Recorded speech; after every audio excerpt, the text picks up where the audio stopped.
Hey, it's Azimah. Today I want to talk about a topic that's been on my mind for quite a while: debating.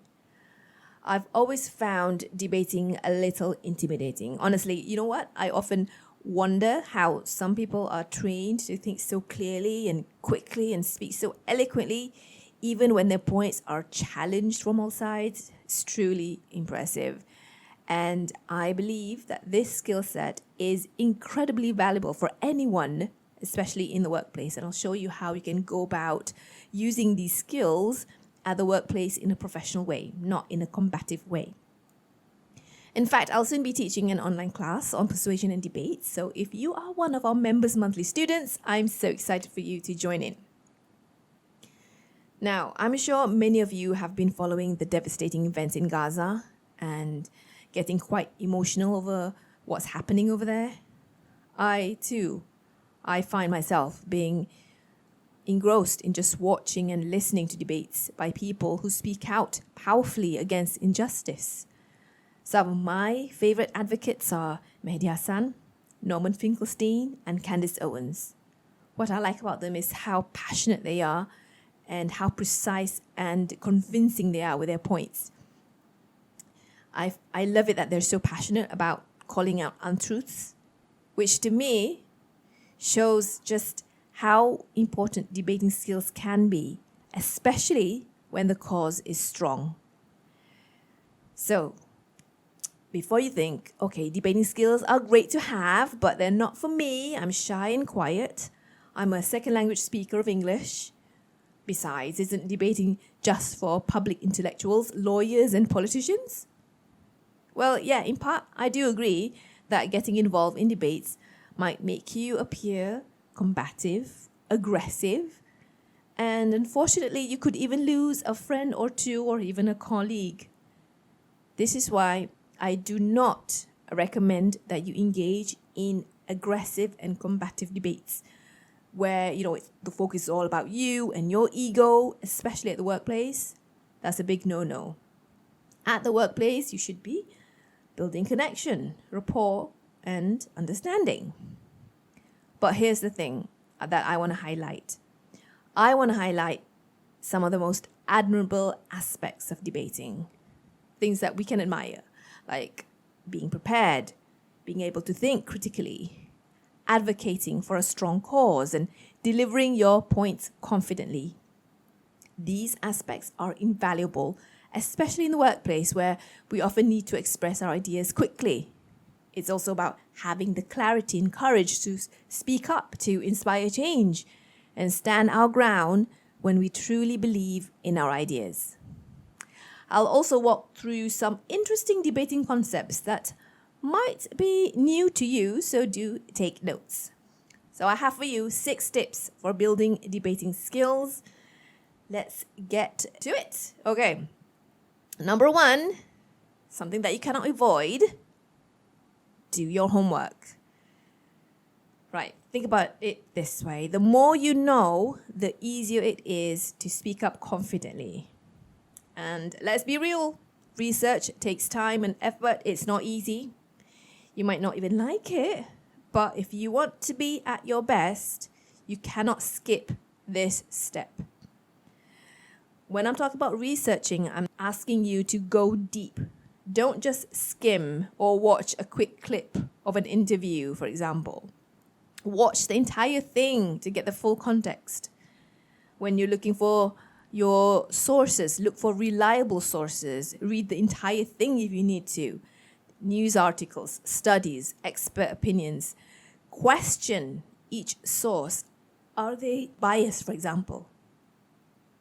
And then keep notes along the way so you don't forget the details. The more familiar you are with the details, the better you will sound. And it will prepare you for any tough questions that might come up. You should anticipate objections and prepare your counter arguments. Next, you can think about how and when you will present your arguments.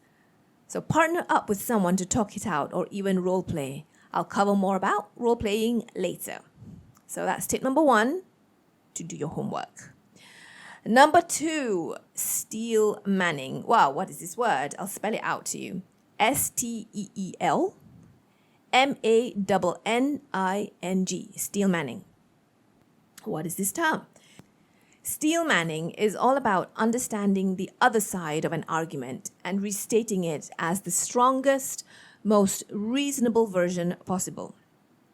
It's the opposite of straw man, STRAWMAN, where you misrepresent the other person's argument. So instead of jumping straight into disagreement, take the time to clarify and enhance your opponent's point. This approach shows respect for their perspective while also allowing you to build your own argument. So in a workplace debate, for example, you can use steelmanning, where you explain someone's point accurately, sometimes even better than they do. You demonstrate that you are genuinely listening. So remember, it's not just about winning, it's about showing fairness and earning respect. Because people tend to trust you more when they feel heard.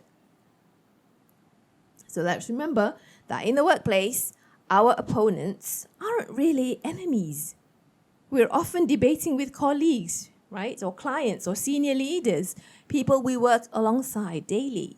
So steelmanning transforms a potentially combative exchange into a collaborative effort to solve problems together. So when you engage in these discussions, make sure to rephrase their arguments clearly and respectfully. Acknowledge the best parts of their ideas while also suggesting a tweak, a change or two or a different angle. Because when everyone feels that their ideas are respected, they're much more likely to contribute positively to the final decision. Okay, so that's steelmanning, where you create a space for open discussions where everyone feels valued and heard.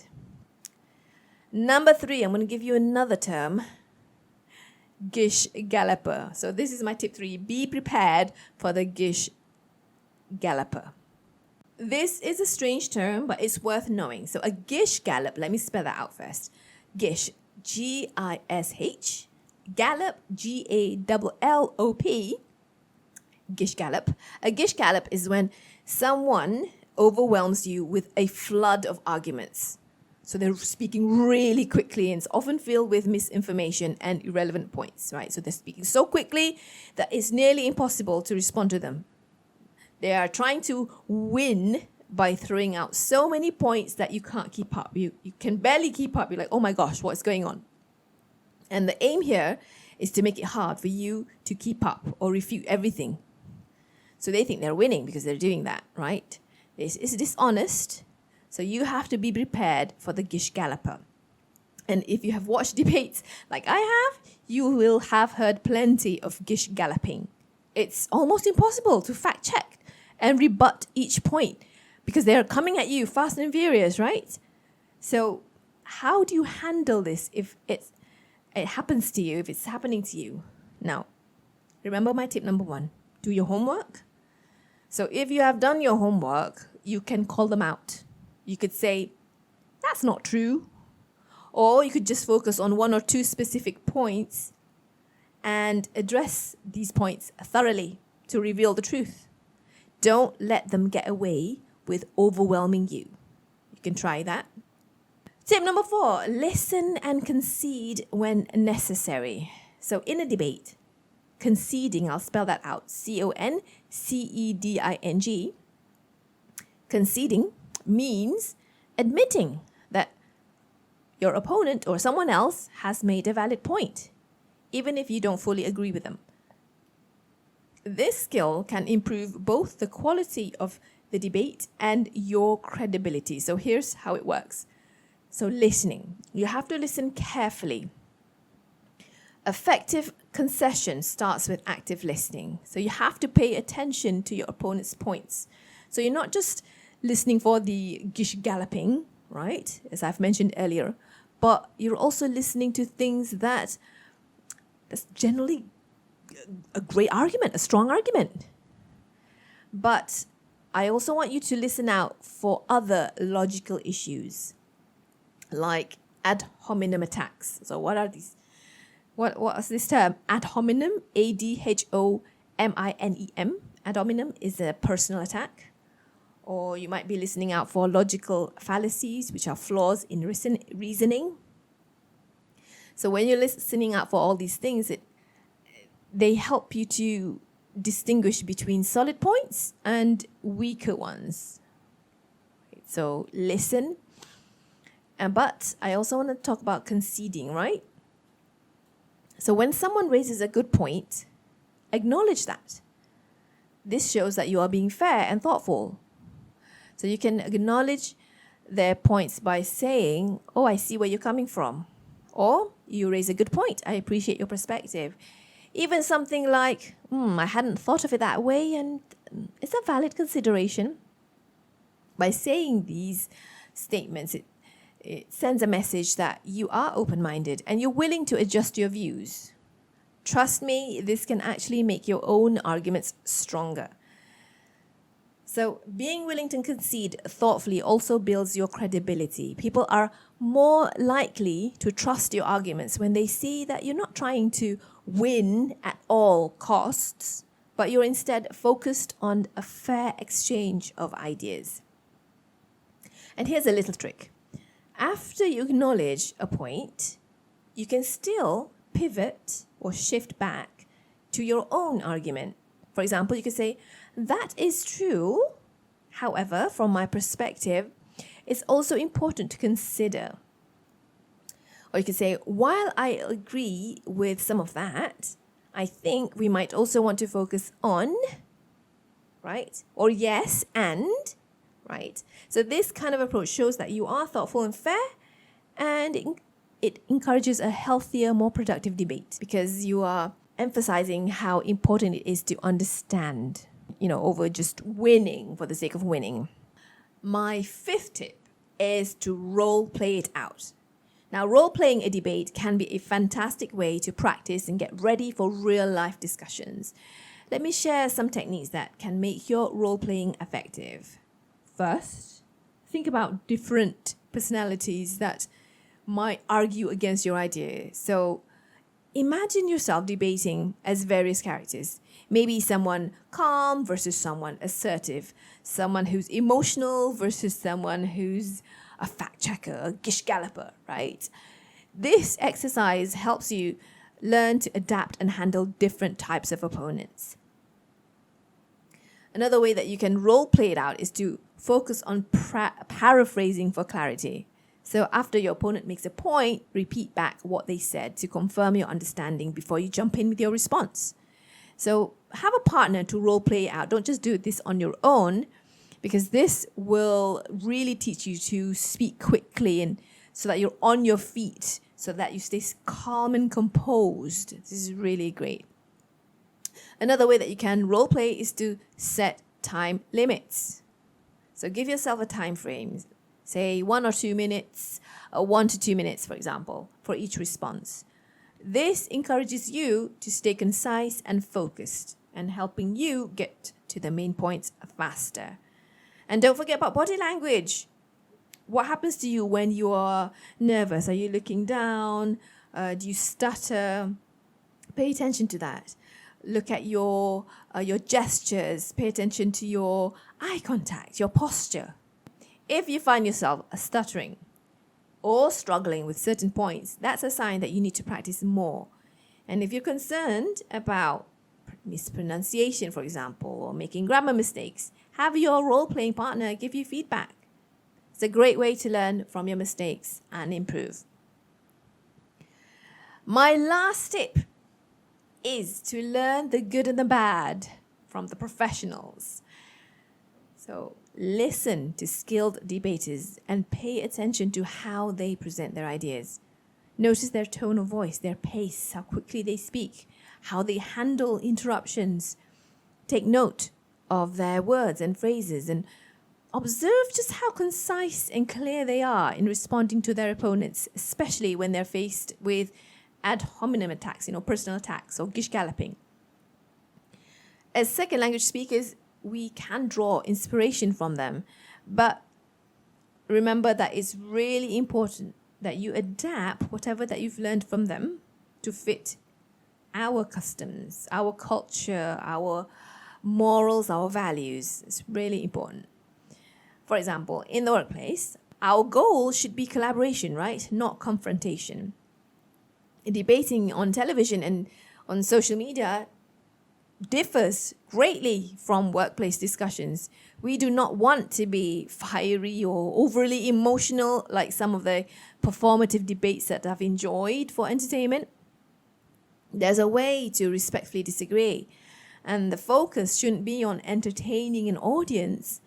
In a professional setting, it's important to maintain professionalism and collaboration. So I implore that you end your debate on a constructive note. You can say something like, "Thank you for this insightful discussion. I appreciate everyone's contributions." Or, "While we may not agree, I value your perspective and look forward to working together." Okay? Remember, you are debating at the workplace. You're not debating on television where people are watching you and you want to win over the audience and you don't mind perhaps attacking your opponent. But at the workplace, your opponent is your colleague. They're not real life opponents, right? They're not your enemies. But having said that, this brings back to my own reflections on debating. I once thought that debating is intimidating, right? And only suited for fluent and passionate speakers. But you know what? I now believe that with hard work, anyone can learn these skills, even if you consider yourself quiet, introverted, or a second language speaker of English. But let's be honest, it's not easy. With research and plenty of deliberate practice, you can become a skilled debater too. I also want to take a moment to acknowledge the courageous voices speaking out against injustice in Gaza. Their bravery serves as a reminder of how important it is to articulate our beliefs clearly, whether at work, in public, or online. Every voice matters, and together we can inspire change. So that is my sixth and final tip, which is to learn the good and the bad from the professionals. So, to conclude, debating skills aren't just for activists, politicians, or lawyers. They are for anyone who wants to communicate clearly, think critically, and persuade others. Remember, it's all about presenting your ideas with respect, confidence, and clarity. You do not need to be perfect. Just focus on building up your skills bit by bit. My final piece of advice is to take what is useful from debaters and apply them meaningfully at work and in life. I hope you have enjoyed this episode and found some useful tips to help you on your journey. For those of you in Members Monthly, I'll be diving even deeper into the art of debating and persuasion at the workplace. I'll also be sharing examples from some of my personal favorite debaters, some interesting vocabulary related to debates. For instance, you have learned ad hominem, right? Where you attack the person, not the argument. Gish gallop, presenting points in a rapid-fire manner to overwhelm your opponent. And strawman, misrepresenting someone's argument to make it easier to attack. But I'll be sharing more than that. You'll also find more tips for second language learners of English in our upcoming speaking practice session. So, dear listeners, think back to a recent conversation where you wish you could have articulated your thoughts better. How can you apply what we discussed today? And I'd love to hear from you. Who are your favorite debaters and what have you learned from them? Until next time, this is Madam Azimah from My English Matters, reminding you to keep practicing, stay curious, and enjoy every step of the learning process. Bye for now.